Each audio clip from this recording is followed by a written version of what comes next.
Welcome to Leaders in the Industry, a podcast giving insight on current hot topics in the field of finance, IT, marketing, HR, healthcare, asset management, and the financial industry, featuring well-known experts. From leaders, for leaders. Brought to you by Richmond Events, Switzerland. My name is Johannes, Project Manager at Richmond Events, and today we have invited Johannes Galatsanos, who will be one of our industry session speakers at the 9th Richmond IT Forum end of March, and we will talk about data science and artificial intelligence. So sit back and enjoy. At first, it is my pleasure to quickly introduce my podcast partner. Johannes Galatsanos is a leader in the space of data science and AI. He's the head of data for the lean digital core transformation of Novartis, which is the fourth largest pharmaceutical company in the world by revenue as of 2022. Johannes assures that all ERP data is produced in a fair manner directly at the source across the complete enterprise. He has a technical background in computer science, math, and AI from studies at Oxford and other universities. So, Johannes, welcome to our Richmond Events Podcast. It's a pleasure for us to have you. Thank you. Yes, a pleasure to be here. Great. So let's start with you and a little bit more with your background, becoming who you are today. How did you begin and got to this point in your career, and what keeps you inspired? Yeah, okay, great question. So I actually started studying mathematics and computer science, and while doing that, I discovered my love and passion for artificial intelligence. So I started actually with game theory, which then led me to board game theory and then to AI. There was a bit before AI became very prominent or very sexy in the topics like we have today, like ChatGPT, which today, by the way, also came out, ChatGPT 4 version, very exciting times. And then I worked as a researcher at the Technical University in Darmstadt in Germany. And I became... after that, a consultant, because I wanted to have a bit more the practical application of AI and also of data and data science. I worked for a small consultancy in Berlin, and afterwards came to Switzerland at EY and did basically about the same. Digital transformation was called at the time. It was a bit fancier word for the same thing. And then I started Novartis about 5 years ago. So I had the chance to work in that environment of really good people, really smart people. I think the best I've ever worked with, without wanting to advertise too much, but they really were. And also with a great cause. So we were doing product lifecycle management, which is making drugs as safe as possible and making sure that what we produce is what we promise to the health authorities. So that really excited me. And we could also apply analytics and data, because data is the key to keep a very complex organization together and coordinated. And then through this, we started a big transformation on data, on our ERP in general. So we replaced or are in the process of replacing our ERP system with a new ERP system. And anybody who's worked in that environment knows very tricky. So that's a very big project we have.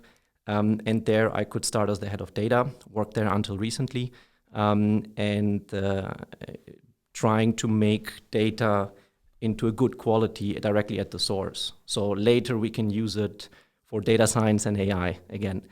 And yeah, maybe in the meantime, so in the last months, I started some postgraduate studies at Oxford and enjoying in AI actually again. So wanting to keep up with what's happening in AI. So yeah, very exciting space. Yeah, very interesting background. So talking about data science, AI, ChatGPT 4 and all its transformation. What do you see in the future for companies, teams, leaders?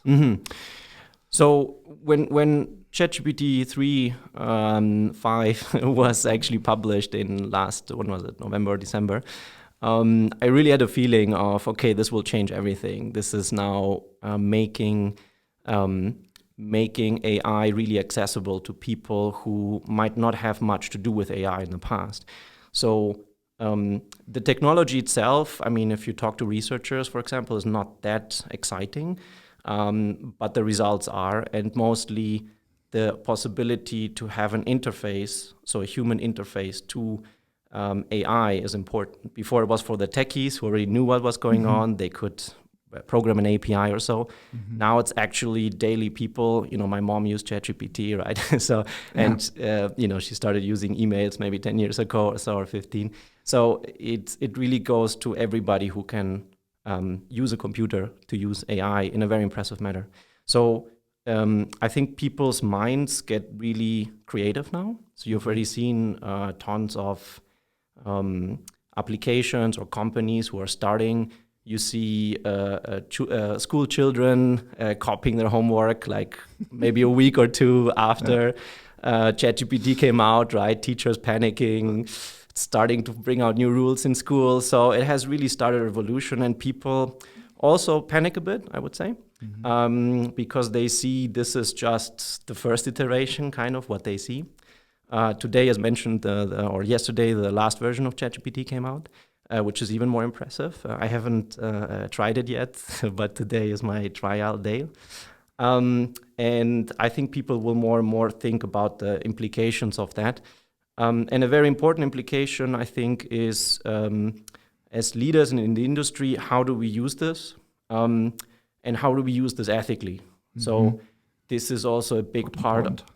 So this is a big part also of the studies also in Oxford is around the topic of ethics, AI ethics, which is very multi-layered. So there is biases you have to consider, for example, racism, sexism, some of the biases that you have to already take out at the data, but also later on at the model of the algorithm. And it's not, and also the decision making, right? So you need as a leader to ask the right questions to the teams. The technology is there, right? So we've seen it. The teams are not yet trained to use it properly. And also especially leaders have not been trained. And I think this will be the next big thing, is to really train leaders to ask the right questions and use the technology properly. To bring more efficiency in the processes. Yes. So this is then to the applications, right? What can you do with AI? This is a whole science in itself, right? But I think, yes, the big point of the training is also to identify where can you use this and where you can't, because it's not a magic box that does something for you, right? There's not one AI that you just apply and that solves all your business problems, right? And it increases your revenue. It is really about what is the question that you're asking, and can it be sorted by basically labeled data, right? This is what it is. So if you can formulate your question in that way that an AI can answer, then or basically an AI technique, right? There are multiple. Then this is the skill that leaders need to have.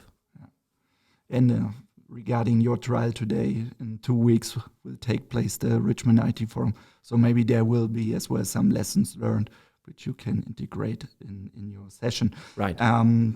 What are your plans in the new future? Do you have any special project coming up or anything where you're allowed to tell us about? Yes, I can. Yes, as mentioned, so I've already started studying at Oxford in AI. I will continue doing this, but then also will start, hopefully, if everything with immigration goes well, but I'll move to Cambridge in the US and I'll start at MIT as a Sloan Fellow. So there will be also studies there, continuing in AI and business and how this integrates. So this is, let's say, my immediate plans for the future. Yeah, yes. Wow. Big move. Big move for you. Thank you. What are 3 tips that you recommend to demystify data management and to improve the investments in data quality? So yes, this is actually also part of the topic for the Richmond IT event in a couple of weeks. So generally speaking, my impression was by going deep into the data management area and what we call the data management book of knowledge. So it's a 400 or 500 page Bible of data management. And people that have been adopting it in the business for the last 30, 40 years or so have created a very, I would say in a way, intransparent methodology, right? So doing this, there's a lot of knowledge, but it actually boils down to simple things. And going down to the simple tips, I would say one is your data quality is really key. So any AI or any data science or actually any business process you want to run, forget AI, just anything that you do day to day, could be a financial process, bookkeeping, could be supply chain optimization, whatever you're trying to do, you need the good data. And the only way to get it is by the people who enter the data or the machines, right? But mostly that's the people who enter data. And you need to make sure that you have enough controls in place that the people can enter the right data. Often these are what we call data producers. So the data producers themselves often, they don't have the motivation to put in the right data because they often don't use the data themselves. They just put it in. Somebody else down the line will use it. But by putting automated controls, by doing trainings, by building the tools in a way that guides them, this enables them to put in good data at the source. So anything you do, as let's say if you're the chief data officer in a company or you are responsible for data management in general, start really with the people. What are they doing daily? And make sure that they can enter the right data, right? Now, this is easier said than done, right? I think in Novartis we had the great opportunity that we were replacing all data production systems, which means that we had the chance to design them in a way that the people can enter the right data at the source, at our key systems. So there was a great opportunity. Not everybody has that, right? That's a once every 10, 15 years, right? This is happening in a company. But you can still, every time you update a system, integrate those principles. Then the second thing is really think also about how to make data accessible. And this is more important now than ever because people would expect to have the data accessible from their company, from different departments, not just their own. And they would also like to have it in a better data quality, of course, right? Going back to the first point. Now, the data quality or the data accessibility in that case, right, getting the right data at the right quality, this has been the focus of most, I would say, chief data officers in companies. They have been building what we call also the modern data stack, which means they have built data platforms to inject the data to make it then accessible in like a data lake or a data warehouse. So this trend has already been ongoing for a long time, and for at least the last 5-6 years has been the focus of the industry, also of most of the data applications. So there we have made great progress. That's really good. And then the last part is now that you have the data accessible and in a good quality, people need to be trained to use it. And I think we already mentioned from using AI ethically, right? The same goes for using data ethically. So it's not just AI, right? It's also anything you do with data to take a decision. And this is what we call the data culture, if you want, right? So the third one would be data culture. How do you get this right? And this starts in many things, people who enter the data, but also people who use the data and decision makers. So for example, keep your leadership, right? The top leadership has to request data, right? And for the decisions that they're taking. And they need to have good data for it, right? And a good preparation. So if they start asking, okay, give me a recommendation now for, I don't know, an investment or something, where is the data behind telling me if I should do this or not, right? If they start requesting this, then everybody else follow suit, right? Because the leadership under it and everybody under it, this changes, right, the data culture. So the decision should be data-based and the data should match the question asked. Very important. Often it doesn't, right? So people can bring you a very different data to your question. So having this data culture in general, I mean, there's many parts around it, but you should make from the leadership down to the producer of the data, everybody should be behind asking the right questions, putting the right data in, and treating data as an asset, right? Which is now arguably more valuable than most other assets, right? Yes. So thank you very much for the explanation as well. So let me summarize. It's data culture. So let's put people first and the ethics behind. It's data quality and it's data accessibility. Yes. All right. Perfect. So your first time speaking at the upcoming Richmond IT Forum. Yes. What are you looking forward the most? That's a good question. I have to admit I did not know the Richmond Forum before, but when I received the invite from your lovely colleague to speak there, I saw first the very interesting participants. I would say they're all very highly placed and very knowledgeable in that area. So it's mostly on the let's say IT level, and they bring an enormous wealth of knowledge in it. So honestly, I'm more interested in also learning from them. And also the session will be quite interactive because I really want to utilize the opportunity to learn from their experiences as well, and that they learn from each other in that space. So lots and lots going on, especially in the field of data AI. There's so many approaches. So I'd love to see how everybody's doing that and how we can learn from each other. Okay. Yeah. Super. Maybe just a little teaser on your topic at the Richmond IT Forum, which is enabling DS and AI at the data source. Lessons from the Novartis ERP transformation. Yes, I think I already teased a lot of it in the past now. In summary? Yeah. I think the 3 tips will probably appear again. Okay.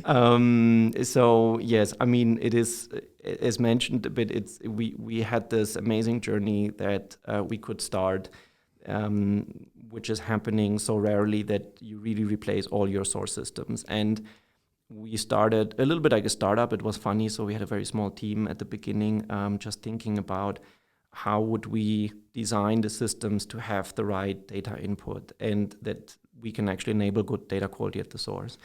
And with that, we went through this massive transformation, which is still ongoing and will be for the next so many years, also without me.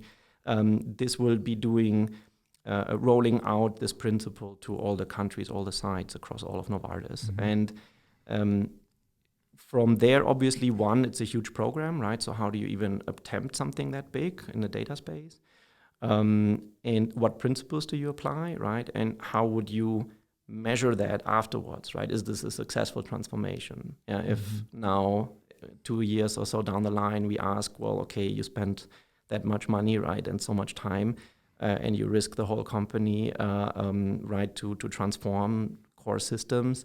What was the benefit of that, right? So I think there's some key questions that need to be asked. And of course, you get smarter every day, right, as you're doing it. So I think there's tons of lessons to be learned. Plus, most companies I talk to, especially in the pharma space, they're also doing similar transformations or are just starting or maybe are in the middle. So I think there would be very good amount of exchange of experiences around that topic. Okay, super. Thank you very much for your time, for the podcast and sharing some insights. We are really looking forward to welcome you in 2 weeks at the Richmond IT Forum and learning more from you. Thank you. Super. Thank you so much for having me. You're welcome. Thank you.